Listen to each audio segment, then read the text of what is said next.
Most of us like to believe we have a solid grip on reality. We think we're logical, rational, and capable of seeing the world as it truly is. But David McCraney, in his book You Are Not So Smart, is here to tell you otherwise. The truth is, your brain is full of blind spots and biases, and it takes mental shortcuts that often lead you astray. And the kicker? You don't even realize it's happening.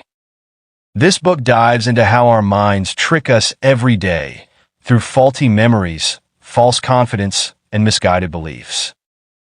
But don't worry, McCraney isn't here to roast you. Instead, he uses humor, science, and real-world examples to help you understand yourself better and navigate life more effectively.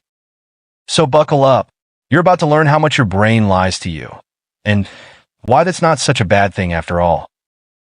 Chapter 1. The Myth of Perfect Memory. Myth. Your memory is like a video camera, capturing the past exactly as it happened. Truth. Your memory is more like a messy scrapbook. You're constantly rewriting it, whether you realize it or not. McCraney starts with a reality check. Your memory is nowhere near as reliable as you think. You might believe that every moment you remember is stored safely in your mind, waiting to be replayed whenever you need it. But in reality, memory doesn't work like that at all. It's not a perfect recording, it's a reconstruction. Imagine this. You're arguing with a friend about something that happened a year ago. You're absolutely sure you remember it correctly, but so is your friend. Who's right? The surprising answer is maybe neither of you. McCraney explains that every time you recall a memory, your brain pieces it together from fragments, filling in the blanks with educated guesses. And over time, those guesses start to feel like facts.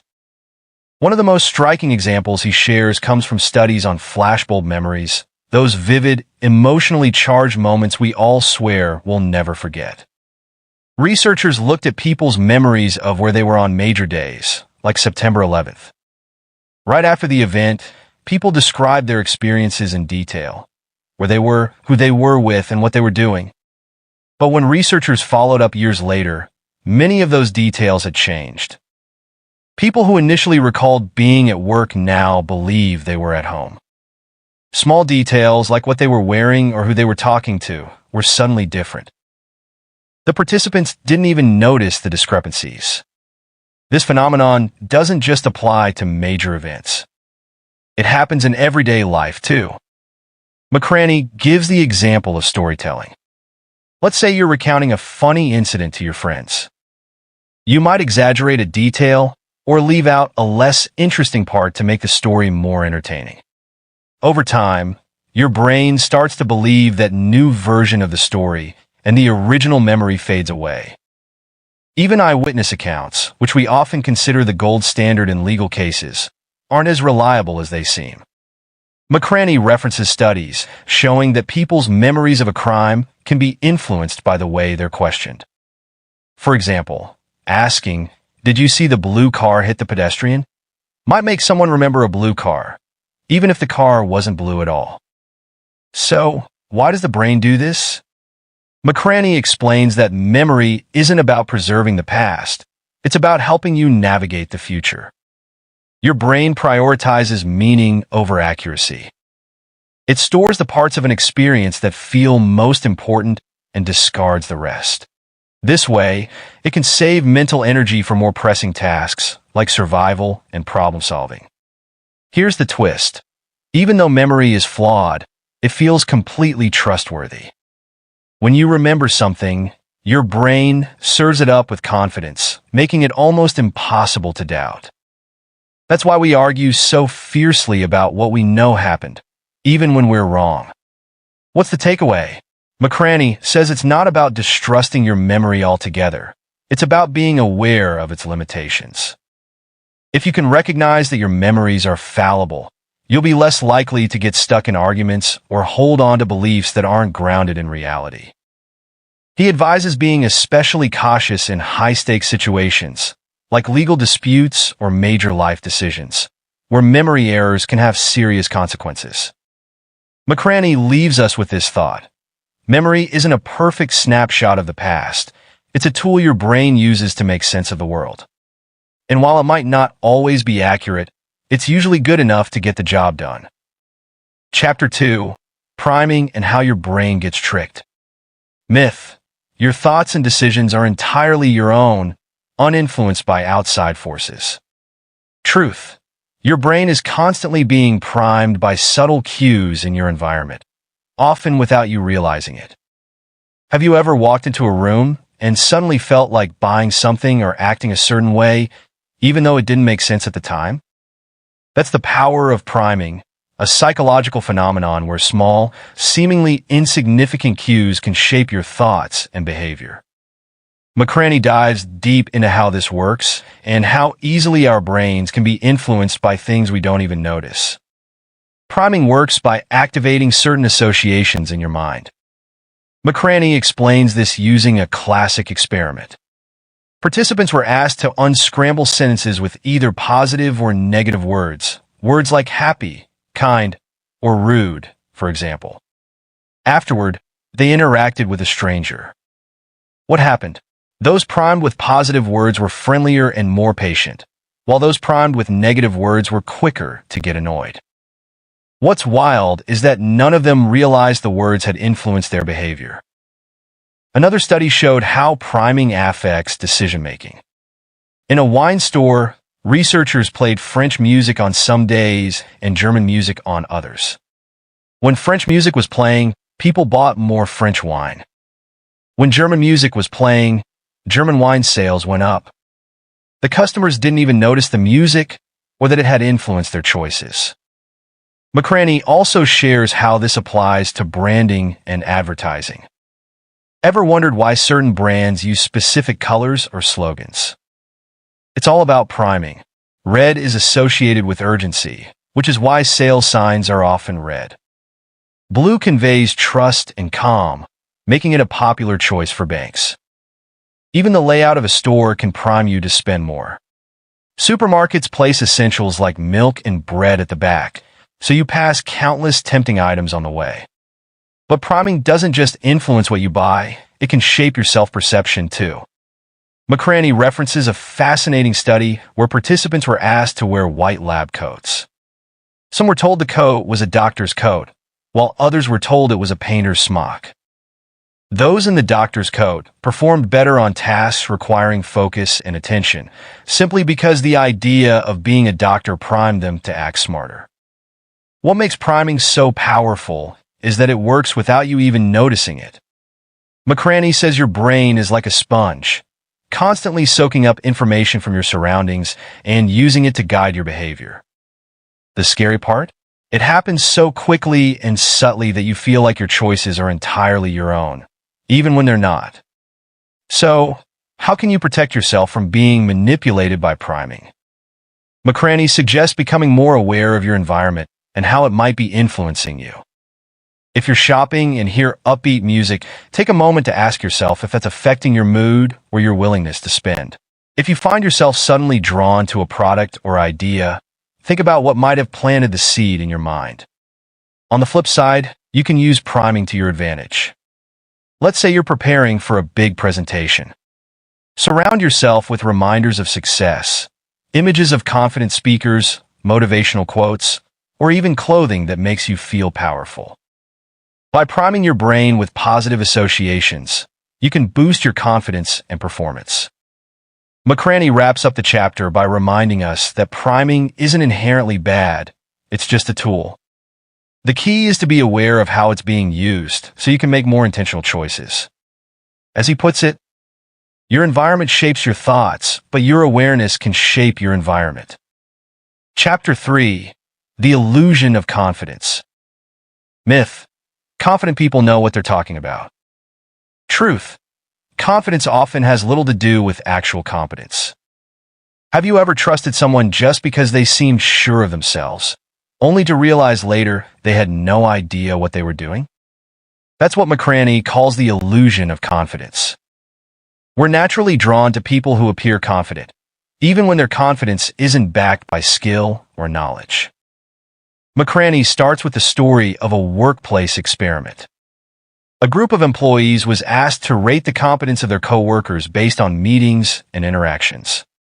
Without fail, the most confident people were rated as the most competent, even when they were wrong more often than others. Why? Because confidence is magnetic. When someone speaks with certainty, we're more likely to believe them, even if they're making it up as they go. One of the most famous examples of this is the Dunning-Kruger effect, which McCraney explains in detail. This phenomenon shows that people with low ability often overestimate their skills, while highly competent people underestimate themselves. Basically, the less you know, the more likely you are to think you're an expert.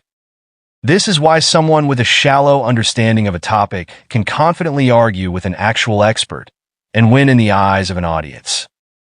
McCraney highlights how this plays out in the real world, especially in leadership. Think about politicians or business leaders who project confidence. They may not always have the best ideas or strategies, but their certainty makes people trust them. Meanwhile, more cautious, knowledgeable individuals might hesitate or second-guess themselves, making them seem less reliable, even if they have better solutions. He shares an example from a study where participants were asked trivia questions and then rated their confidence in their answers. The catch: the questions were intentionally tricky, and most participants got them wrong.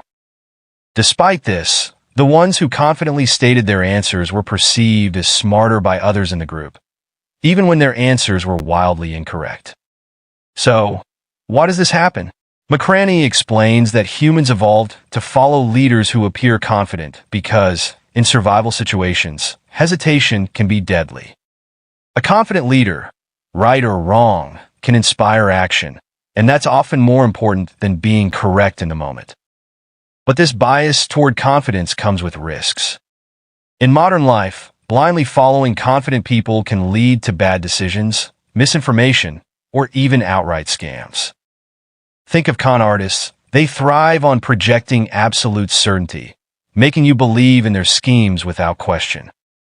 McCraney also explores how the illusion of confidence affects self-perception.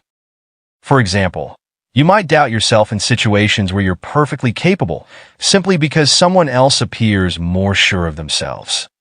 This can hold you back from speaking up, taking risks, or pursuing opportunities.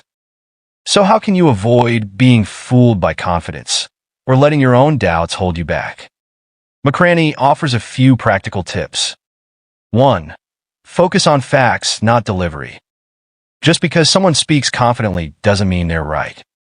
Pay attention to the substance of what they're saying, not just how they say it. 2. Ask questions. A truly competent person won't get defensive when challenged.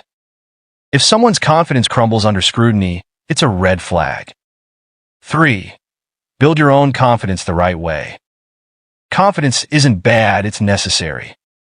But make sure yours is based on actual knowledge and preparation, not just bravado. Finally, McCraney flips the script, encouraging readers to embrace self-doubt as a sign of growth. If you're questioning your abilities, it's likely because you're aware of the complexities involved, something the overconfident often overlook. As he puts it, doubt doesn't mean you're weak. It means you're learning. The key takeaway from this chapter? Confidence and competence don't always go hand in hand. Recognizing this can help you avoid being misled by others, and give yourself permission to move forward, even when you feel unsure. Chapter 4. The Spotlight Effect. Myth: everyone is constantly noticing your mistakes, flaws, or embarrassing moments. Truth: people are too focused on themselves to pay much attention to you. In Chapter 4, McCraney introduces the concept of the spotlight effect, which is the tendency to overestimate how much others notice and care about what you do. It's that feeling of walking into a room and thinking everyone is looking at you, or worrying that everyone remembers that one awkward thing you said. Spoiler: they don't. McCraney shares a study to explain this. In the experiment, participants were asked to wear a bright, embarrassing t-shirt, something ridiculous that would stand out. They walked into a room full of people and later guessed how many of those people noticed the shirt. The participants thought almost everyone noticed. But when the researchers asked the observers, most didn't even realize the t-shirt was unusual. The reason for this is simple. People are more focused on themselves than on you. They're busy worrying about their own lives, insecurities, and how they're being perceived. While you're stressing over what others think of you, they're doing the exact same thing, stressing over themselves. McCraney explains that this effect can hold you back in life. If you're constantly worried about what others think, you might avoid taking risks, speaking up, or trying new things. But when you realize that most people aren't paying as much attention to you as you think, it's freeing. You can focus on living your life instead of trying to manage how others see you. To combat the spotlight effect, McCraney suggests a simple mental shift. Remind yourself that other people are just as self-absorbed as you are. He also recommends practicing self-compassion. Even if someone notices a mistake you made, they'll probably forget it soon because they're too wrapped up in their own world. The key takeaway? Stop living in fear of the spotlight because it's rarely shining on you. As McCraney puts it, the world isn't a stage, and you're not the star of the show, but that's a good thing. Chapter 5. The Anchoring Effect. Myth. You make decisions based on logic and careful analysis. Truth. Your brain is heavily influenced by the first piece of information you see, even if it's irrelevant. Have you ever bought something on sale and felt like you were getting a great deal? That's the anchoring effect at work. McCraney explains how your brain latches onto the first number or idea it encounters, and then uses that as a reference point for everything that follows, even if it doesn't make sense. He shares a classic experiment to illustrate this. Participants were asked to estimate the percentage of African countries in the United Nations. Before answering, they spun a wheel labeled with random numbers. The number they landed on had no actual connection to the question, but it still influenced their answers. People who spun a low number guessed a lower percentage, while those who spun a high number guessed higher. This bias affects us all the time, especially when it comes to money. For example, a store might list a product at $100 and then mark it down to $60. Even if the product is only worth $50, you'll feel like you're getting a bargain because your brain is anchored to the original $100 price. McCraney also explains how this plays out in negotiations. Imagine you're buying a car, and the seller starts with an asking price of $30,000. Even if you negotiate it down to $27,000, you'll feel like you got a deal because you're anchored to the original number, even though $27,000 might still be too high. So how can you fight the anchoring effect? McCraney offers 2 tips. 1. Set your own anchor first. If you're negotiating, establish the first number so the other person is anchored to your terms instead of the other way around. 2. Pause and evaluate. Before making a decision, ask yourself if the anchor is influencing you unfairly. Compare the decision to objective data, not just the first number you saw. The key lesson?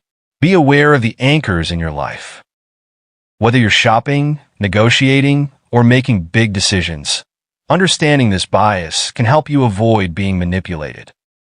As McCraney says, anchors are everywhere, but you don't have to let them weigh you down. Chapter 6. Confirmation Bias. Myth. You form opinions based on evidence and facts. Truth. You seek out information that confirms what you already believe. Confirmation bias is one of the most pervasive mental shortcuts we all fall victim to. McCraney explains that once you form an opinion, your brain works overtime to defend it. Instead of looking for facts that challenge your beliefs, you subconsciously search for evidence that supports them and ignore anything that doesn't. For example, if you believe that coffee is bad for your health, you'll remember every news article or study that backs up your belief. But when you see studies showing coffee's health benefits, you're more likely to dismiss them as flawed or biased. McCraney shares how confirmation bias plays a major role in politics and social media. People tend to follow news sources and influencers that align with their views, creating echo chambers where their beliefs are constantly reinforced. This not only strengthens existing biases, but makes it harder to see other perspectives. The good news? You can counter confirmation bias by actively seeking out opposing viewpoints. McCraney suggests asking yourself, what would it take to prove me wrong? By exposing yourself to different opinions and considering them with an open mind, you can make more balanced decisions. The takeaway? Don't let your brain trap you in an echo chamber. As McCraney puts it, beliefs feel like facts, but they're really just well-worn paths in your mind. Chapter 7. Hindsight Bias. Myth. You can look back on events and see them clearly for what they were. Truth. You rewrite history in your mind to make past events seem more predictable than they really were. Think back to a time when something big happened, like a political election, a major breakup, or even a business deal gone wrong. After it was all said and done, did you find yourself thinking, I knew this was going to happen all along? That's hindsight bias. It tricks you into believing the outcome was obvious when in reality, it wasn't. McCraney breaks this down with a relatable example: elections. After the winner is announced, people often say, it was so clear they were going to win. They had all the momentum. But rewind to before the results, and it's likely the same people were anxious, uncertain, or even predicting a completely different outcome. Here's the thing: hindsight bias rewrites the past to make it feel logical. Your brain doesn't like uncertainty, so it stitches together a clean narrative after the fact. This makes you feel more confident about your ability to predict outcomes, even though your predictions were likely all over the place at the time.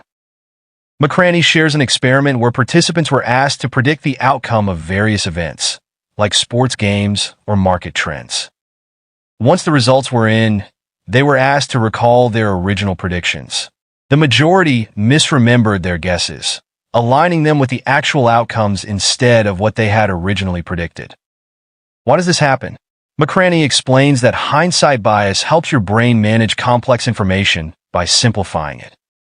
If you believe you saw it coming, you're less likely to feel overwhelmed by how unpredictable life can be. But the downside is that it makes you overconfident in your ability to predict the future. Hindsight bias can have real consequences, especially in decision-making.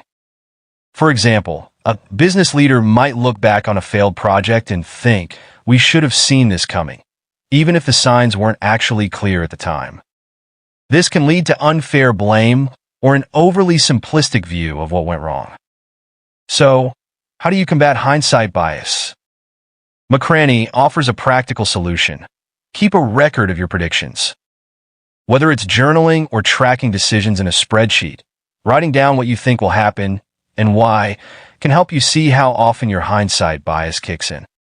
When you look back and compare your original thoughts to the actual outcomes, you'll get a clearer picture of how unpredictable the world really is. The big takeaway? Embrace uncertainty. Life is messy and full of surprises, and that's okay. Hindsight bias might make you feel more in control, but recognizing its influence will help you make more honest assessments of the past. As McCraney puts it, you're not as good at predicting the future as you think, but that's what makes life interesting. Chapter 8. The Texas Sharpshooter Fallacy. Myth. Patterns and coincidences always have deeper meanings. Truth. Your brain is great at finding patterns, even when they don't exist. In this chapter, McCraney explores one of our brain's favorite tricks: finding patterns in randomness. This is known as the Texas Sharpshooter Fallacy. Named after a story of a cowboy who fires bullets at a barn and then paints a target around the cluster of holes to make it look like he's a sharpshooter. McCraney explains that we do this all the time in real life. When we see coincidences, we assume they're meaningful, even if they're just random events. For example, imagine you meet someone with the same birthday as you, or you think of a friend just before they text you. It feels special, like fate or destiny, but in reality, it's just chance. One real-world example is horoscopes.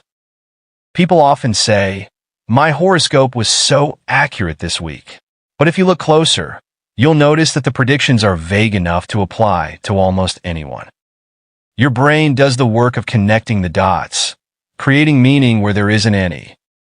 This fallacy also plays a big role in conspiracy theories. McCraney points out that when people want to believe in something, they'll cherry-pick data that fits their narrative, ignoring anything that contradicts it. For example, someone might argue that a series of unrelated events is proof of a secret plot, even though those events happened independently. Even businesses fall into this trap. Companies often claim their success is due to specific strategies, like adopting a trendy management style or launching a flashy ad campaign.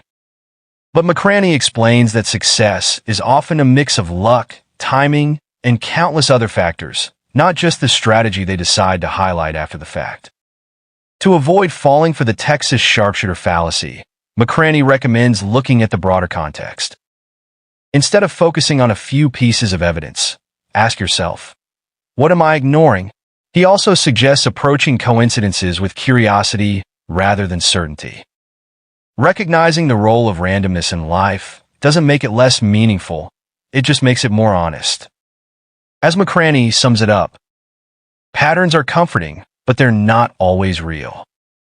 Learn to question the targets you paint after the shots are fired. Chapter 9. The Availability Heuristic. Myth. You assess risk and likelihood based on facts and statistics. Truth. You judge events based on how easily they come to mind. Why are people more afraid of plane crashes than car accidents, even though car accidents are far more common? McCraney explains this with the availability heuristic, a mental shortcut where we judge the likelihood of an event based on how easily we can recall examples of it. Here's how it works. When something is vivid, emotional, or frequently talked about, like shark attacks or lottery winners, it sticks in your mind. This makes it seem more common than it actually is. Meanwhile, more mundane but statistically significant events like heart disease or car accidents fade into the background because they're less sensational. McCraney shares a study where participants were asked to list 6 examples of times they were assertive. Afterward, they rated themselves as more assertive overall. The simple act of recalling examples made them feel like being assertive was a core part of their personality. This shows how the availability heuristic isn't just about external events, it shapes how we see ourselves too. The media plays a big role in this bias. News outlets prioritize dramatic, attention-grabbing stories, making rare events like violent crimes or natural disasters feel more common than they are. This can distort your perception of the world, leading you to overestimate risks or make decisions based on fear. So how can you fight this bias? McCraney suggests digging deeper into the facts. If you're worried about a specific risk, look up the actual statistics instead of relying on your gut feeling. And remember, just because something is easy to recall doesn't mean it's likely to happen. The big takeaway? Don't let vivid stories cloud your judgment.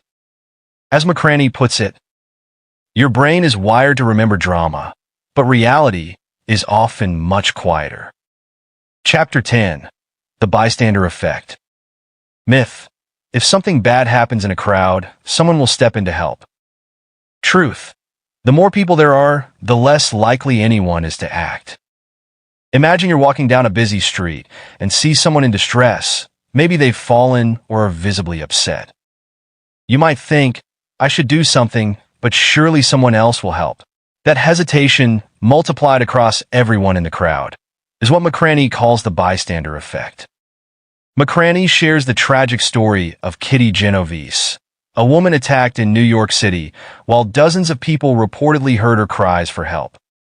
No one intervened, and it sparked a psychological investigation into why groups often fail to act in emergencies.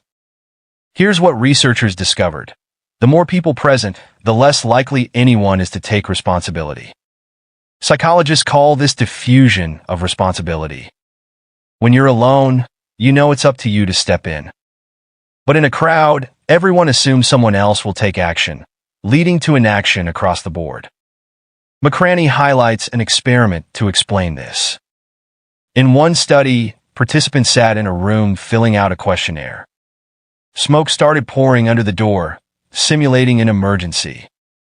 When participants were alone, most got up to report the smoke immediately.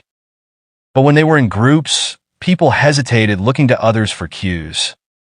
If no one else acted, they assumed it wasn't a real emergency, even as the room filled with smoke. The bystander effect isn't limited to emergencies. It can show up in everyday situations, like workplace problems or social conflicts. For example, if a colleague is being mistreated, everyone might stay silent, thinking, "It's not my place to speak up." So, how do you overcome the bystander effect? McCraney offers a simple strategy: take the initiative. In emergencies, pointing directly to someone and saying, "You call 911," breaks the cycle of hesitation by assigning responsibility. Similarly, in non-emergency situations, being the first to act often inspires others to follow. The key takeaway? Don't wait for someone else to step up. Be the person who does. As McCraney puts it, when everyone assumes someone else will act, no one does. But all it takes is one person to break the spell. Chapter 11. The Curse of Knowledge. Myth. When you explain something, people understand it just as clearly as you do. Truth. Once you know something, it's hard to imagine not knowing it. Have you ever tried to teach someone a new skill or explain a concept, only to feel frustrated when they didn't get it? That's the curse of knowledge in action. McCraney explains that once you've learned something, it's almost impossible to remember what it felt like not to know it. To illustrate this, McCraney shares a simple experiment. Participants were divided into two groups, tappers and listeners. The tappers were given a list of songs, like Happy Birthday, and asked to tap the rhythm on a table. The listeners had to guess the song. The tappers expected the listeners to recognize the songs easily because, in their minds, the melody was obvious. But the listeners guessed correctly only about 2% of the time. Why? Because the tappers couldn't put themselves in the listeners' shoes. They assumed what was clear to them was just as clear to everyone else. This is the curse of knowledge. The more you know, the harder it is to explain things in simple terms. McCraney points out that this bias affects communication in every area of life. Teachers, managers, and even parents often struggle to simplify their explanations because they forget what it's like to be a beginner. This can lead to frustration on both sides. The explainer feels like the other person isn't trying hard enough, while the learner feels overwhelmed or left behind. So, how can you break the curse of knowledge? McCraney suggests: 1. Simplify your message. Avoid jargon and focus on the basics. Assume the person you're talking to knows nothing about the topic. 2. Ask for feedback. Check if the other person understands by asking them to repeat or explain what you said. 3. Practice empathy. Try to remember what it felt like when you were learning the same thing for the first time. The key lesson? Knowledge is only useful if you can share it effectively. As McCraney puts it, the best teachers aren't the smartest people in the room. They're the ones who remember what it's like to be confused. Chapter 12. Groupthink. Myth. Groups make better decisions than individuals. Truth. Groups often prioritize harmony over critical thinking, leading to poor decisions. McCraney dives into groupthink, a phenomenon where groups make bad decisions because no one wants to rock the boat.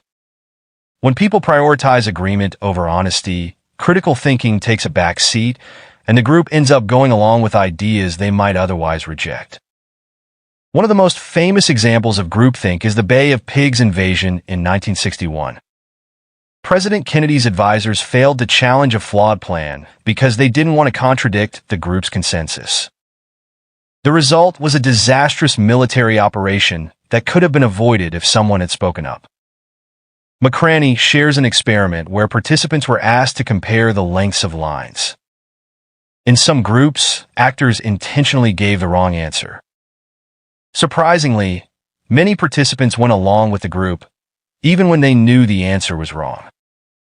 This shows how powerful the pressure to conform can be, especially when you don't want to be the odd one out. Groupthink can happen in workplaces, friend groups, or any situation where people are afraid to voice dissenting opinions. McCraney explains that this is often driven by a fear of conflict or rejection. When no one speaks up, the group falls into a cycle of agreement, reinforcing bad ideas.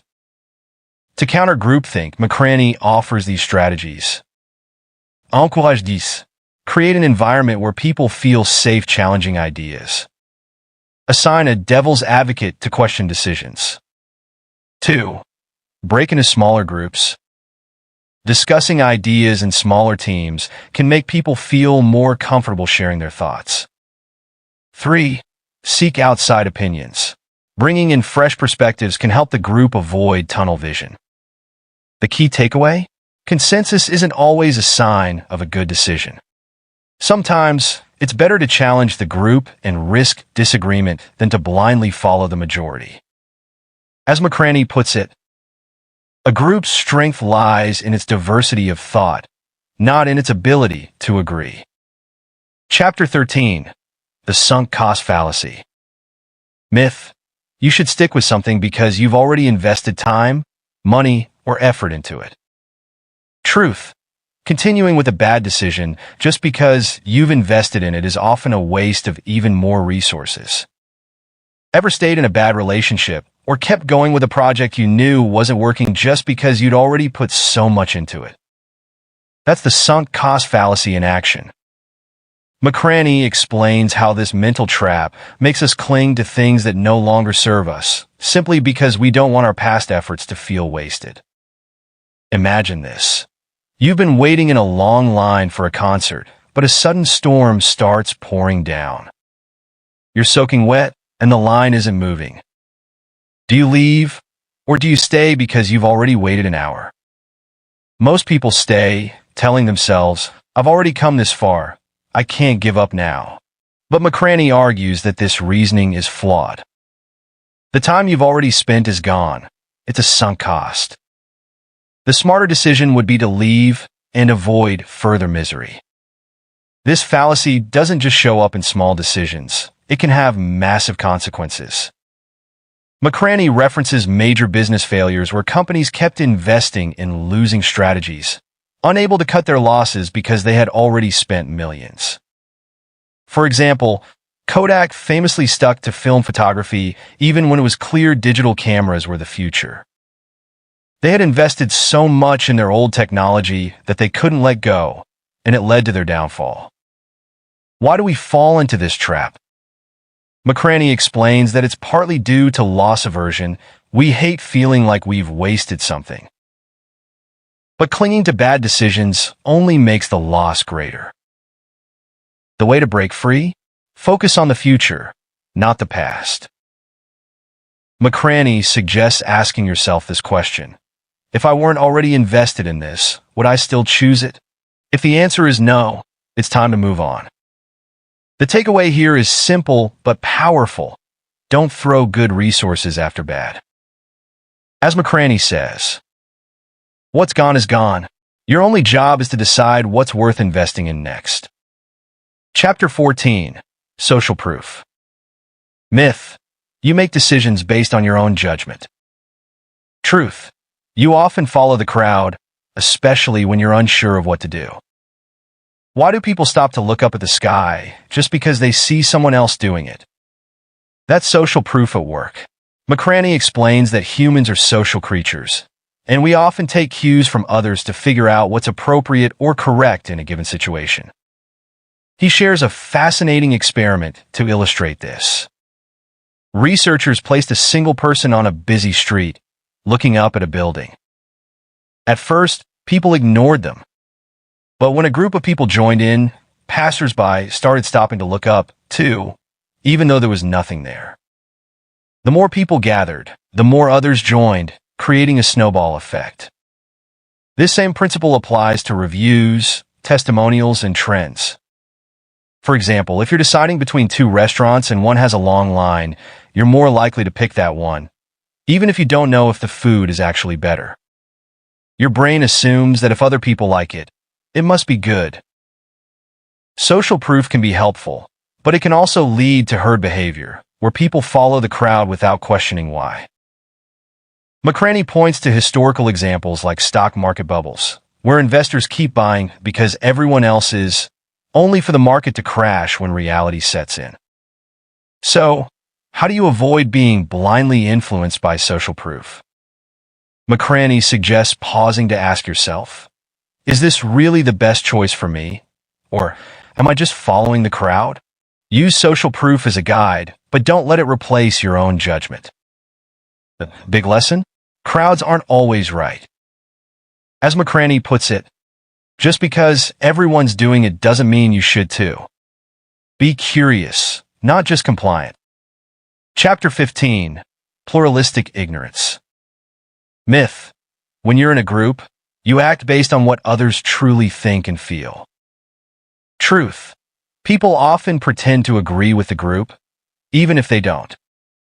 In Chapter 15, McCraney explores pluralistic ignorance, a phenomenon where everyone in a group assumes others are on board with an idea, even when most people privately disagree.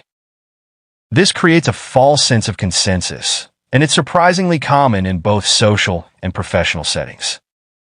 Imagine being in a classroom where the teacher asks if everyone understands a material. No one speaks up, so you assume everyone else gets it, even though you don't.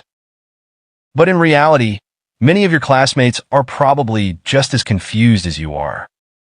They're staying silent because they think they're the only ones struggling.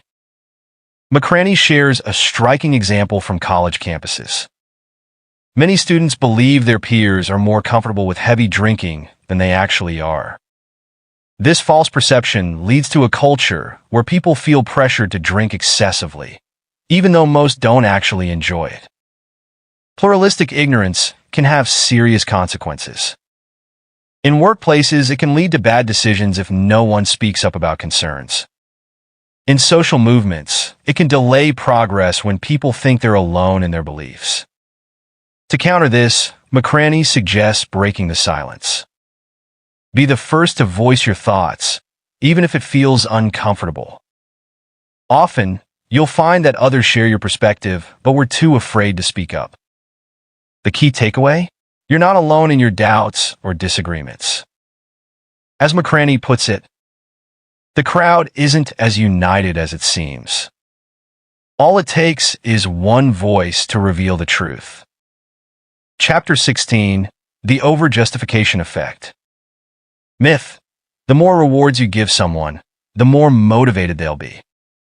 Truth. Too many rewards can actually kill motivation. McCraney explains the surprising downside of overusing rewards. Imagine a child who loves drawing. If you start paying them every time they draw, they might begin to associate the activity with the reward rather than the joy of creating art. Over time, their love for drawing fades because it no longer feels like something they're doing for themselves. It's just another chore for a paycheck. This is the overjustification effect, where external rewards undermine intrinsic motivation. McCraney shares research showing that when people are rewarded for tasks they already enjoy, they often lose interest once the rewards stop. It's why hobbies can turn into obligations when monetized.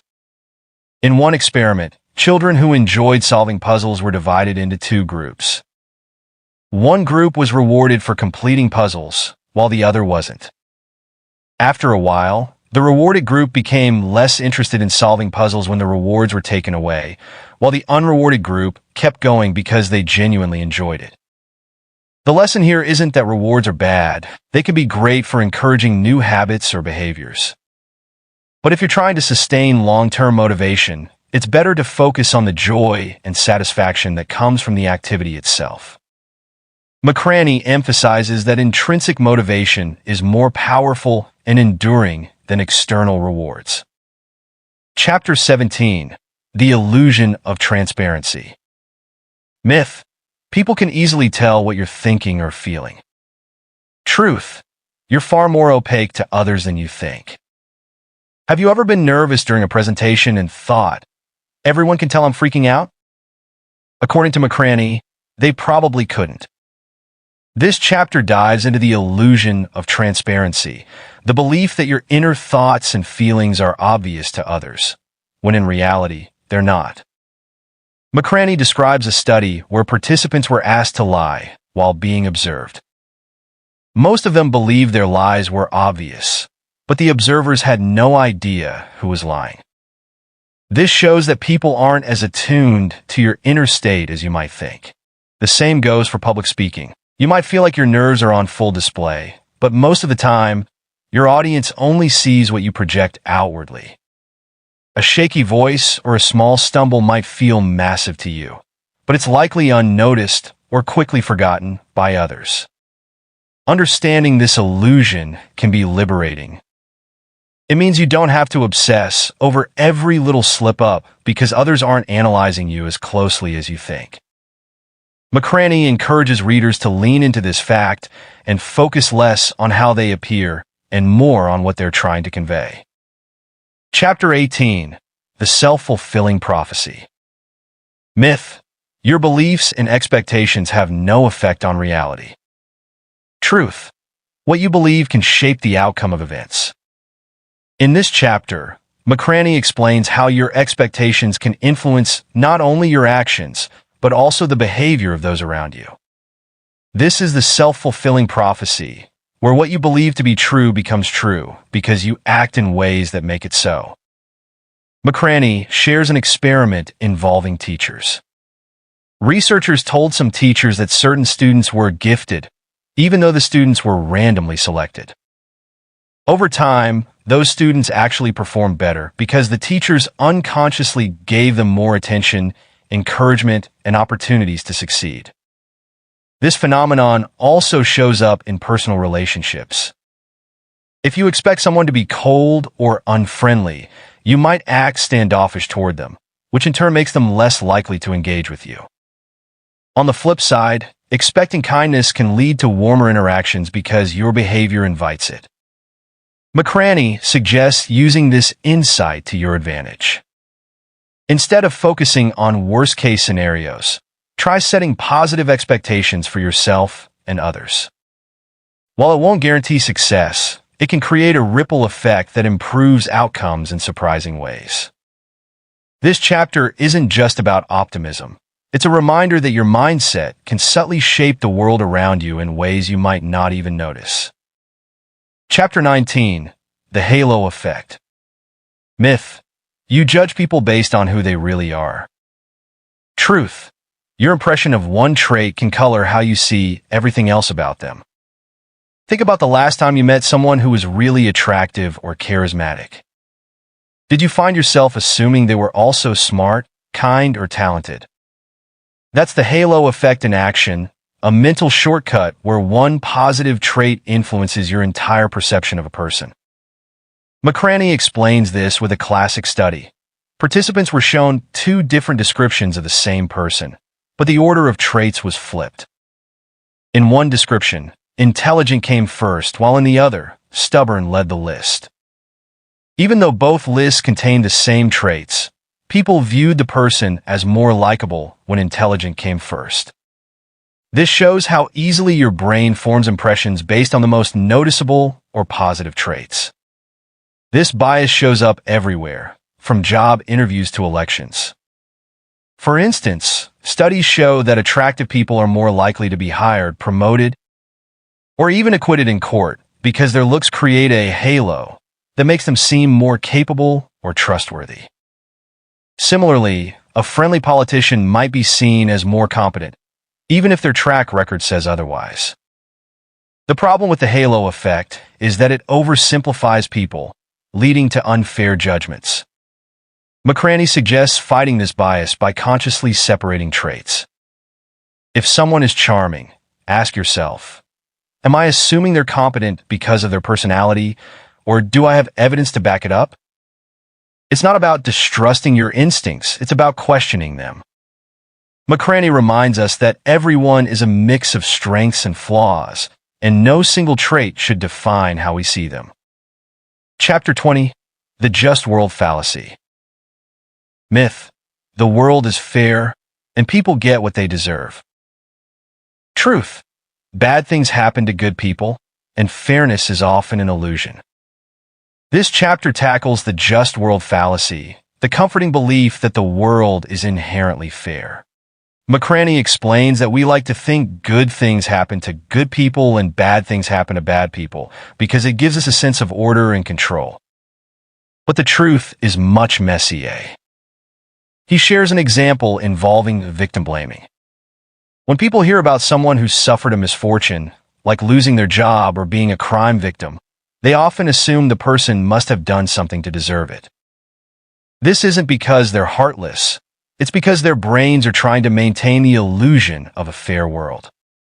If they believe the victim was at fault, they don't have to confront the unsettling reality that bad things can happen to anyone, including them. The just world fallacy also plays out in social and economic inequalities. People might assume that the wealthy are more deserving or that the poor just didn't work hard enough, ignoring systemic factors that contribute to inequality. This mindset can prevent empathy and meaningful change. McCraney suggests that instead of clinging to the idea of fairness, it's better to focus on compassion. Accepting that life isn't always fair can make you more understanding of others' struggles and more motivated to create fairness where you can. As McCraney puts it, the world isn't fair, but that's all the more reason to be kind. Chapter 21. The Pygmalion effect. Myth: expectations don't influence outcomes. Truth: what you expect from others can shape their performance. Building on the idea of self-fulfilling prophecies, McCraney dives into the Pygmalion effect, which shows how our expectations of others can bring out the best or worst in them. Named after the Greek myth of Pygmalion, who fell in love with a statue he carved that later came to life, this effect highlights the power of belief in shaping reality. One of the most famous studies on this involved teachers and students. Researchers told teachers that certain students were hypotential, even though the students were chosen randomly. By the end of the school year, those students performed significantly better, not because they were inherently smarter, but because the teachers treated them as if they were. The teachers gave them more attention, encouragement, and challenging tasks, all of which boosted their performance. This effect doesn't just happen in classrooms, it's everywhere.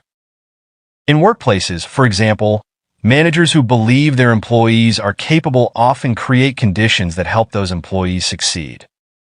On the flip side, low expectations can lead to less engagement, fewer opportunities, and ultimately worse performance.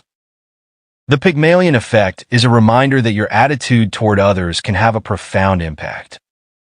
If you approach people with optimism and faith in their abilities, you're more likely to see them rise to the occasion. But if you doubt them, even subtly, those doubts can become self-fulfilling. McCraney encourages readers to set high, yet realistic expectations for those around them, and to communicate those expectations clearly. When people feel believed in, they're more likely to believe in themselves. Chapter 22. The Dunning-Kruger effect. Myth: people know when they're not good at something. Truth: incompetent people often overestimate their abilities, while skilled people underestimate theirs. Have you ever seen someone completely confident in a skill or topic, only to realize they didn't actually know what they were talking about? That's the Dunning-Kruger effect, one of the most fascinating biases McCraney explores. It explains why people with the least competence often have the most confidence, while highly skilled individuals tend to doubt themselves. McCraney explains the science behind this with research by David Dunning and Justin Kruger. In their study, participants were asked to complete tasks in areas like grammar, logic, and humor, and then rate their own performance. The least competent participants consistently rated themselves as above average, while the most competent participants were often overly critical of themselves. Why does this happen? McCraney explains that incompetence robs people not only of the ability to perform well, but also of the ability to recognize their own shortcomings. Meanwhile, skilled individuals are more aware of how much they don't know, which makes them more cautious in assessing their abilities. The Dunning-Kruger effect can show up anywhere, from the workplace to social media. Think of someone confidently sharing misinformation or a coworker taking charge of a project they don't understand. It's frustrating, but it's also common. To counter this bias in yourself, McCraney suggests seeking feedback and staying open to learning. Surround yourself with people who challenge you and be willing to admit when you don't know something. As for dealing with others who fall victim to this effect, McCraney recommends patience and gentle correction, though he admits it can be tough. The lesson here is humbling. A little knowledge can be dangerous, but so can self-doubt. Striking a balance is key. Chapter 23: Procrastination. Myth: procrastination is about laziness or poor time management. Truth: procrastination is often driven by emotional resistance, not a lack of discipline. Procrastination is something we've all struggled with, and McCraney breaks down why it happens and how to tackle it. He explains that procrastination isn't about being lazy, it's about avoiding negative emotions associated with a task. Whether it's fear of failure, boredom, or frustration, these feelings can make even the simplest tasks seem impossible. He uses a relatable example. You have a project due in 2 weeks. Instead of starting early, you spend your time cleaning your room, scrolling through social media, or binge-watching a show. Deep down, you know you're avoiding the project, but in the moment, it feels easier to do anything else. McCraney explains this using a concept called temporal discounting, where your brain prioritizes short-term rewards over long-term benefits. Your future self might appreciate a completed task, but your present self just wants to feel good now. One way to combat procrastination is to make tasks feel less overwhelming. McCraney suggests breaking them into smaller, manageable steps. For example, instead of writing an entire report, commit to writing just the introduction. This reduces the emotional resistance and makes it easier to get started. Another strategy is to create external accountability. Tell someone about your goals or set a deadline that involves other people. When the stakes are higher, you're more likely to push through the emotional resistance. McCraney reminds us that procrastination isn't a character flaw, it's a coping mechanism. By understanding what's driving it, you can address the root cause and take meaningful action. Chapter 24: Learned helplessness. Myth: if something's not working, you'll naturally keep trying until you find a solution. Truth: repeated failure can make you stop trying, even when success is possible.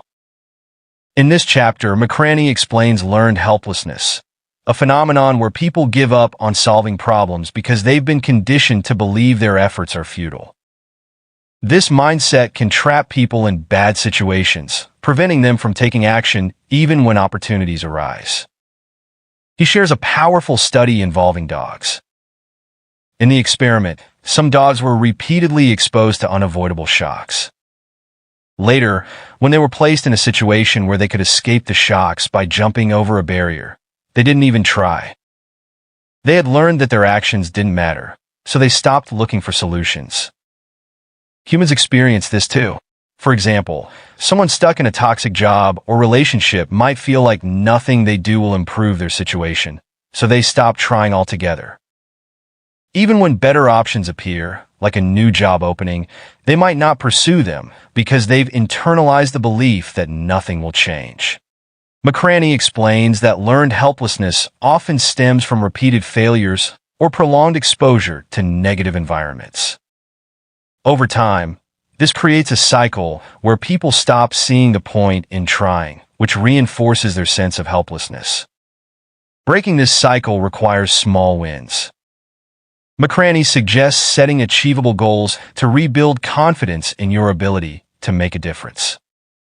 Even small steps, like applying for one job or having one difficult conversation, can help you regain a sense of control. He emphasizes the importance of perspective. Just because you've failed before doesn't mean you'll fail again. Recognizing this is the first step to reclaiming your agency and breaking free from learned helplessness. Chapter 25, Self-handicapping. Myth: when you fail, it's because of external circumstances, not your own actions. Truth: sometimes you create obstacles for yourself to protect your ego. McCraney introduces self-handicapping, a behavior where you sabotage your own efforts to create an excuse for potential failure. It sounds counterintuitive, but it's a surprisingly common way people shield their self-esteem. Imagine you have a big exam tomorrow. Instead of studying, you stay up all night binge-watching a series. When you don't do well, you can blame the lack of sleep instead of questioning your intelligence. That's self-handicapping, creating a safe excuse so failure doesn't feel like a reflection of your true abilities. McCraney explains that this behavior often stems from a fear of failure. If you try your best and still fail, it feels devastating. But if you fail because of an external factor, like being unprepared or distracted, it's easier to cope because you can shift the blame. He shares examples of how this shows up in everyday life. Athletes might skip practice before a big game, students might procrastinate on assignments, and professionals might take on too many projects at once. In each case, the person creates a barrier that gives them an excuse if things don't go well. To overcome self-handicapping, McCraney suggests reframing failure as a learning opportunity rather than a reflection of your worth. He also recommends focusing on effort instead of outcomes. When you prioritize growth over perfection, you're less likely to create excuses and more likely to give your best. As McCraney puts it, stop fearing failure. It's not the opposite of success. It's part of the process. Chapter 26, The Illusion of Control. Myth: you have more control over outcomes than you actually do. Truth: your brain often overestimates how much influence you have on events. This chapter dives into the illusion of control, the belief that you can influence outcomes that are largely determined by chance. McCraney uses a simple example: rolling dice. People tend to roll gently when they want a low number and harder when they want a high number, even though it makes no difference. McCraney explains that this bias gives us a sense of security. Believing we have control, even when we don't, makes life feel more predictable and less chaotic. This illusion shows up in gambling, where players develop strategies for games of chance, and in sports fans who wear lucky jerseys to help their teams win. He also highlights how the illusion of control can lead to overconfidence in decision-making. For instance, a stock trader might attribute their success to skill rather than luck, leading them to take unnecessary risks. While this illusion can sometimes boost confidence, it can also backfire. McCraney warns against letting it blind you to reality, especially in high-stakes situations. He suggests pausing to evaluate whether your actions are genuinely influencing the outcome or if you're just creating a false sense of control. The takeaway here is that life is a mix of skill, chance, and circumstance. Recognizing what you can and can't control can help you make smarter decisions and let go of unnecessary stress. Chapter 27, The Spotlight Effect Expanded. Myth: everyone notices your mistakes and flaws. Truth: people are too focused on themselves to pay attention to you. McCraney revisits the spotlight effect, expanding on how it influences everything from social interactions to personal confidence. He explains that our brains are wired to overestimate how much attention others pay to us because we live in a world where we're the main character. For example, you might avoid wearing a bold outfit or trying something new because you're worried about judgment. But McCraney points out that most people are so absorbed in their own lives that they barely notice what you're doing. He shares an experiment where participants wore an embarrassing t-shirt and walked through a crowded room. Afterward, they guessed how many people noticed the shirt. Their estimates were far higher than the actual number, showing how much we overestimate others' awareness of us. The spotlight effect isn't just about embarrassment. It can also hold you back from taking risks or pursuing opportunities. If you believe everyone is watching your every move, you're more likely to play it safe and avoid standing out. McCraney encourages readers to embrace the freedom that comes from realizing most people aren't paying as much attention to you as you think. Once you stop worrying about the imaginary spotlight, you can focus on what truly matters to you. Chapter 28. The Fundamental Attribution Error. Myth. When someone messes up, it's because of who they are. Truth. We underestimate how much external factors influence behavior. McCraney explains that when we judge others, we often fall into the trap of the fundamental attribution error, the tendency to attribute someone's actions to their personality rather than their circumstances. Here's an example. If a coworker shows up late to a meeting, you might think they're lazy and irresponsible. But if you're late, you're more likely to excuse it by thinking, traffic was terrible. This double standard happens because we see our own circumstances clearly, but we don't have the same context for others. McCraney dives into research that shows how pervasive this bias is. In one study, participants watched a video of a woman behaving nervously during an interview. Half were told she was applying for a high-stress job, like a bomb disposal expert. The other half weren't given any context.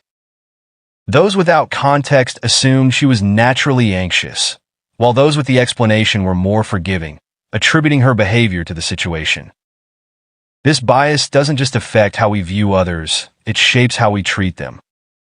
If you assume someone's behavior is due to their character, you're less likely to offer empathy or support. On the other hand, if you consider external factors, you're more likely to respond with understanding. McCraney encourages readers to pause before making snap judgments. Ask yourself, what might be going on in their life that I don't see? By doing this, you can build stronger, more compassionate relationships. Chapter 29. The Actor-Observer Bias. Myth. You judge yourself the same way you judge others. Truth. You're more likely to blame external factors for your own behavior and internal factors for others' behavior. This chapter builds on the fundamental attribution error. Diving into the actor-observer bias, the tendency to view your actions through a situational lens while judging others through a personal one. Let's say you forget someone's birthday. You might think, I've been so busy lately, it's not my fault. But if someone forgets your birthday, you might think, wow, they must not care about me. This bias happens because you have full access to your own context, but only limited information about others. McCraney explains that this bias can strain relationships, especially when both parties view a conflict through their own lens. For example, in an argument, each person might blame the other's personality while excusing their own actions as situational. The solution? McCraney suggests practicing perspective taking. Try to step into the other person's shoes and imagine how they might see the situation. It's not always easy, but it can help reduce misunderstandings and foster empathy. Chapter 30. The Anchoring Effect Revisited. Myth. Your decisions are made independently of irrelevant information. Truth. The first piece of information you encounter sets the tone for everything that follows. McCraney revisits the anchoring effect, emphasizing how deeply it influences decision-making in unexpected ways. Whether you're shopping, negotiating, or answering trivia questions, the first number or idea you see often becomes the baseline for your thought process, even if it's arbitrary. He shares a striking example involving judges. In a study, judges were given a hypothetical case and a die with random numbers. When they rolled a high number, their sentences were significantly harsher than when they rolled a low number, even though the die had nothing to do with the case. This bias shows up in everyday life too. Salespeople use anchoring to make deals seem better than they are. For example, a car dealership might show you a luxury model first, making the next, cheaper car feel like a bargain by comparison, even if it's still overpriced. To avoid falling victim to the anchoring effect, McCraney suggests setting your own baseline before engaging with external influences. For example, research the fair price of a product before shopping, or decide on your priorities before entering a negotiation. The anchoring effect is sneaky, but understanding it gives you the power to recognize when it's being used against you and make more informed decisions. Chapter 31. The Representativeness Heuristic. Myth. You assess situations logically based on all available evidence. Truth. You often judge things based on how similar they seem to something else, even when that's misleading. McCraney dives into the representativeness heuristic, a mental shortcut where you judge the likelihood of something based on how well it matches your mental model, rather than actual probabilities. Imagine you meet someone wearing glasses and carrying a thick book. You might assume they're a librarian because they look the part, but statistically, they're more likely to be in a completely different profession. There are far more teachers, managers, or engineers than librarians. Your brain focuses on what feels representative, ignoring the bigger picture. McCraney explains how this heuristic can lead to errors in judgment. For example, people often think a sequence like HDHDDH is more likely when flipping a coin than HHHDTT, because the first looks more random, even though both are equally probable. This bias also influences stereotypes, causing us to make assumptions about people or groups based on limited traits. To counteract this bias, McCraney recommends slowing down and considering the base rates, the actual probabilities involved. Recognizing that appearances can be deceiving helps you make more rational decisions. As McCraney puts it, things aren't always what they seem, no matter how convincing they look. Chapter 32. The False Consensus Effect. Myth. Most people think and feel the same way you do. Truth. You overestimate how much others share your beliefs, values, and opinions. In Chapter 32, McCraney tackles the false consensus effect, the tendency to assume your views are more widely shared than they actually are. This bias makes us feel validated in our beliefs, but it can also create blind spots when dealing with people who think differently.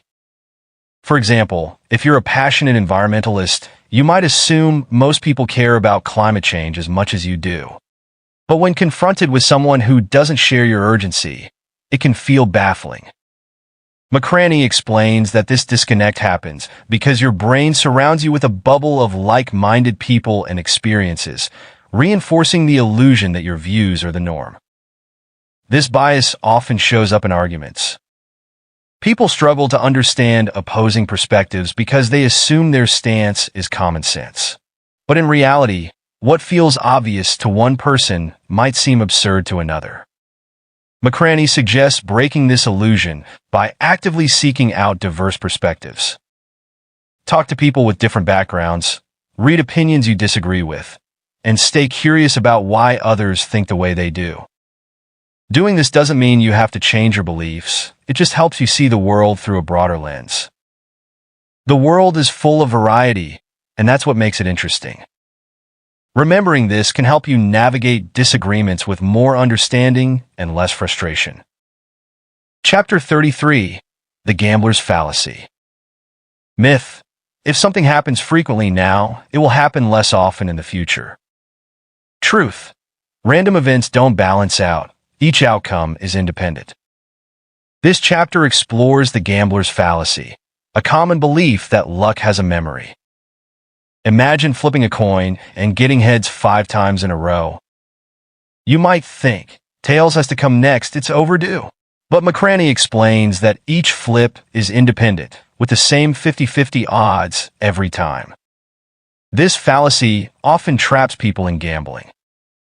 A person at the roulette table might keep betting on black because red has come up several times in a row, believing black is due. But the wheel has no memory, the odds remain the same for every spin. The gambler's fallacy also appears in everyday life. For example, someone trying to have a baby might think they're more likely to have a boy after having 3 girls in a row. But again, each outcome is independent. McCraney emphasizes the importance of understanding randomness and probability. Believing that luck needs to even out can lead to poor decisions, whether you're gambling, investing, or planning. The key is to recognize patterns as coincidences, not signals. To avoid this fallacy, McCraney advises sticking to logic and facts. Trust the actual probabilities, not your gut feeling about what's due. As he says, randomness doesn't care about your expectations, it just is. Chapter 34. The Illusion of Asymmetric Insight. Myth. You understand others better than they understand you. Truth. You overestimate how much insight you have into others while underestimating how much they understand you. McCraney introduces the illusion of asymmetric insight, where you believe you can see through others, but they can't do the same to you. It's that feeling of being a great judge of character, while thinking your own thoughts and motives are a mystery to everyone else. To illustrate this, McCraney shares a study where participants were asked to evaluate their own personality traits and those of their peers. Most rated themselves as complex and multifaceted while describing others in simpler, more predictable terms. This bias makes us think we're unique, but it also blinds us to how much others actually notice about us. This illusion often leads to misunderstandings in relationships and workplaces. For example, you might assume you can read your boss's motives, but your boss likely has just as much insight into your behavior. McCraney explains that this bias stems from the fact that we know our own inner world intimately, but we can only guess at others based on external cues. The best way to counter this bias? Practice humility. Recognize that your insights into others aren't as deep as you think, and accept that people may understand you more than you realize. This shift in perspective can improve communication and build mutual respect. Chapter 35. The Availability Cascade. Myth. Popular ideas spread because they're true or well-reasoned. Truth. Ideas often spread because they're simple, emotional, or repeated frequently. Why do some ideas go viral while others fade into obscurity? McCraney explains this through the availability cascade, a phenomenon where an idea gains momentum simply because it's repeated so often that people start to believe it must be true. For example, consider urban legends or myths that everyone seems to know, like you swallow 8 spiders a year while sleeping. There's no evidence for this, but it's been repeated so many times that it feels true. McCraney highlights how this bias plays a major role in social media, where sensational headlines and emotional content are more likely to be shared. Even if an idea starts as a misunderstanding or exaggeration, repetition gives it credibility. Over time, people stop questioning its validity and just accept it as fact. This cascade effect can have serious consequences, especially when it comes to public policy or health decisions. False information about vaccines or climate change, for instance, can spread rapidly and influence behavior, even when the science says otherwise. To avoid falling for availability cascades, McCraney suggests being skeptical of widely accepted facts that lack evidence. Always ask, where did this idea come from, and what supports it? Repetition doesn't equal truth, and being mindful of this can help you separate fact from fiction. Chapter 36. The Backfire Effect. Myth. When people are presented with facts that contradict their beliefs, they change their minds. Truth. Confronting people with contradictory facts often strengthens their original beliefs. In one of the most counterintuitive chapters, McCraney explains the backfire effect, where being confronted with evidence that challenges your beliefs can actually make you double down on them. This happens because beliefs are tied to identity. When someone feels their worldview is being attacked, they react defensively, not rationally. Instead of considering the new information, they focus on defending their position, which reinforces their original belief. McCraney shares a study where participants with strong political opinions were presented with facts that contradicted their views. Instead of changing their minds, most participants became even more entrenched in their original positions. This effect isn't limited to politics. It shows up in debates about religion, science, and even personal relationships. For instance, telling someone they're wrong about their parenting style might make them cling to their methods even harder, even if they privately doubt them. So how can you avoid triggering the backfire effect in conversations? McCraney suggests focusing on empathy and curiosity rather than confrontation. Instead of saying, "You're wrong," try asking open-ended questions that encourage reflection. People are more likely to consider new perspectives when they don't feel attacked. This chapter reminds us that changing minds is less about facts and more about building trust and understanding. As McCraney puts it, if you want to change someone's mind, first make them feel safe. Chapter 37. The Illusion of Knowledge. Myth: you fully understand the things you use and rely on every day. Truth: you often overestimate your knowledge of how things work. McCraney explains the illusion of knowledge, which happens when we think we understand something just because we're familiar with it. For instance, most people use smartphones daily but couldn't explain how they actually work. The same goes for cars, computers, or even basic household appliances. To illustrate this, McCraney shares a classic experiment.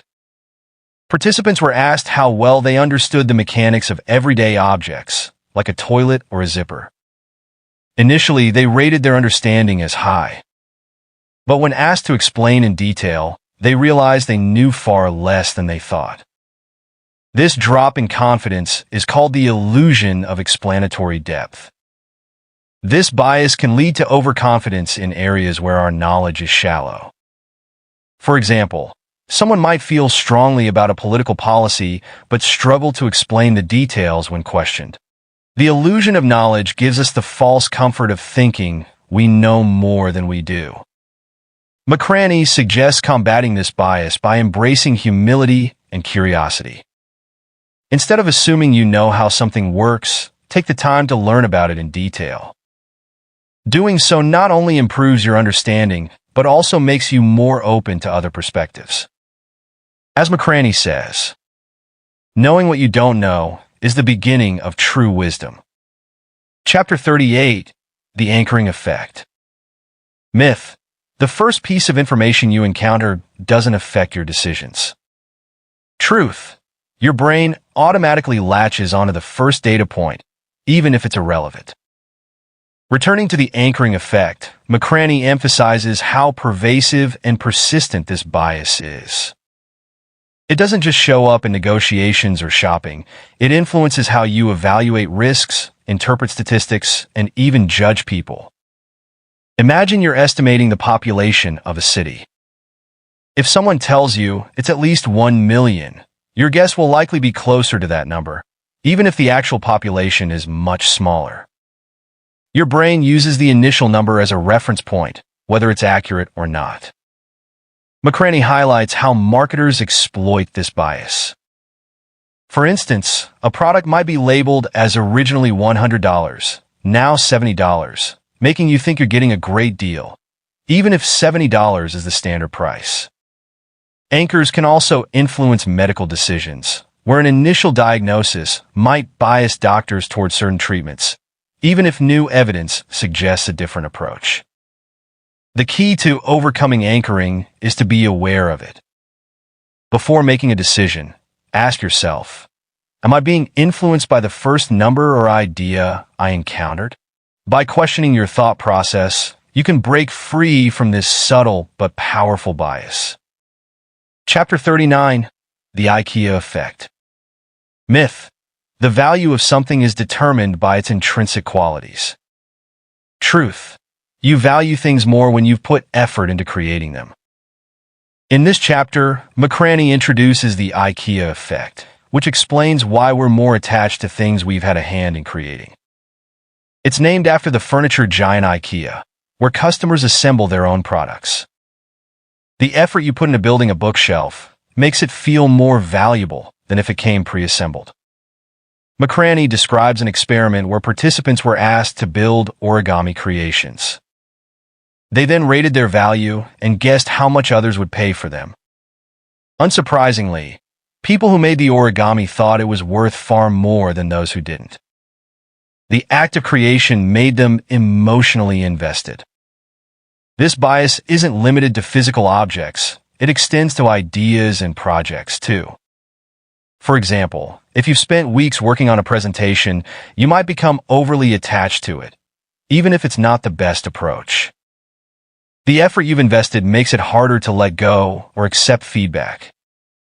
McCraney suggests recognizing when the Ikea effect is influencing your decisions. While effort can add value, it's important to step back and assess whether something is truly worthwhile or if you're just attached to it because of the time and energy you've put in. This chapter is a reminder that value isn't always objective. It's often shaped by the personal stories we attach to the things we create. Chapter 40. The Hard-Easy Effect. Myth. Your confidence in a task always matches your ability to perform it. Truth. You're often overconfident with hard tasks and underconfident with easy ones. McCraney introduces the hard-easy effect, a cognitive bias that skews how you assess your abilities depending on the difficulty of a task. When a task is difficult, people tend to overestimate how well they'll do. Conversely, with easy tasks, they underestimate their abilities. For example, think about predicting sports outcomes. When guessing the winner of a tough game between two evenly matched teams, you might feel overly confident in your pick, even though the odds are close to 50-50. On the other hand, with a clear mismatch, you might second-guess yourself, despite having a better chance of being correct. McCraney explains that this effect stems from how we process information.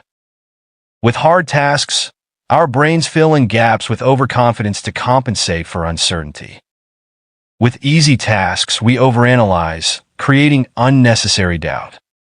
This bias can have real-world consequences, from overestimating your ability to complete a challenging project to underestimating your readiness for a simple test. To counteract it, McCraney suggests taking a step back and evaluating tasks objectively.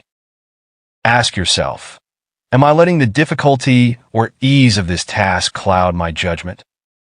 Understanding this effect can help you approach challenges with the right balance of confidence and caution. Chapter 41.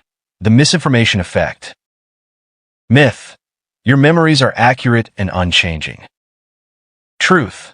Your memories can be altered by new information, even if it's false. McCraney dives into the misinformation effect, which shows how easily your memories can be influenced by outside sources. It's a chilling reminder that what you remember isn't always what actually happened. He shares an experiment where participants watched a video of a car accident and were asked questions about it. Some were asked, how fast were the cars going when they smashed into each other? While others were asked, how fast were the cars going when they hit each other? The word smashed led participants to recall the cars going faster than they actually were. The misinformation effect can happen in everyday situations, like conversations or news reports. If someone mentions a detail you didn't originally notice, your brain might incorporate it into your memory, making it feel like it was always there. Over time, these altered memories can feel just as real as the original ones. This bias has serious implications, especially in legal settings. Eyewitness testimony, often considered reliable, can be influenced by the way questions are phrased or by exposure to media coverage. McCraney emphasizes that memories are not static. They're like clay, constantly being reshaped. To protect yourself from the misinformation effect, McCraney suggests being mindful of the sources of information you consume. Fact-checking and keeping a record of events can help preserve the integrity of your memories. As he puts it, your mind is a storyteller, not a historian. Chapter 42, The Empathy Gap. Myth. You can accurately predict how you'll feel in the future or how others feel now. Truth. Your current emotional state heavily influences your predictions and judgments. In this chapter, McCraney explains the empathy gap, a bias that makes it hard to imagine how you'll feel in a different emotional state or how others feel in theirs. For instance, when you're calm, it's hard to understand why someone else might be angry or impulsive. Similarly, when you're full, you might struggle to remember how tempting junk food feels when you're hungry. This disconnect can lead to poor decisions and misunderstandings. McCraney highlights how this bias affects everything from relationships to financial planning. For example, someone might underestimate how tempting a sale will feel in the moment and overspend, even though they intended to save.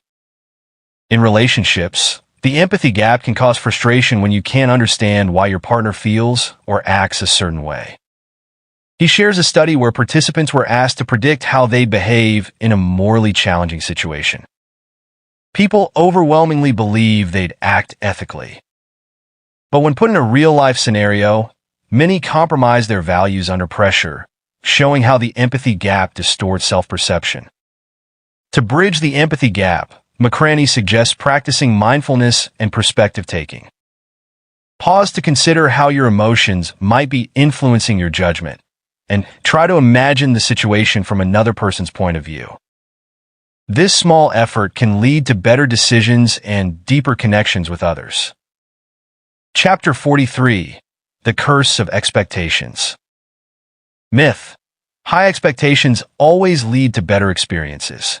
Chapter 43, The Curse of Expectations. Myth. High expectations always lead to better experiences. Truth. Unrealistic expectations can ruin even good outcomes. McCraney explains how our expectations shape our experiences, often in ways we don't realize. The curse of expectations occurs when you set such high standards for an experience that reality can't possibly live up to them, leaving you disappointed even when things go well. Imagine you've been planning a trip for months. You've read every review, scoured social media for the best photo spots, and built up a mental picture of a perfect vacation.